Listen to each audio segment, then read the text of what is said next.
Երբ խոսում ենք անշարժ գույքի մասին, հաճախ համեմատում ենք խոշոր մեգապոլիսները՝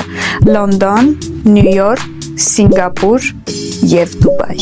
Թվերը այստեղ ամեն ինչ ասում են։ Եկամտաբերության տեսանկյունից միջին վարձակալական եկամտաբերությունը Լոնդոնում և Նյու Յորքում կազմում է շուրջ 2-ից 4%, իսկ Սինգապուրում 3%։ Դուբայում այս ցուցանիշը սկսվում է 6%-ից, իսկ որոշ շրջաններում հասնում է 9% և ավելին։ Հաջորդ կարևոր տարբերությունը գինը 1 քառակուսի մետրի դիմաց։ $1 միլիոն Դուբայում հնարավոր է ձեռք բերել մի քանի անգամ ավելի մեծ և բարձրակարգ բնակարան,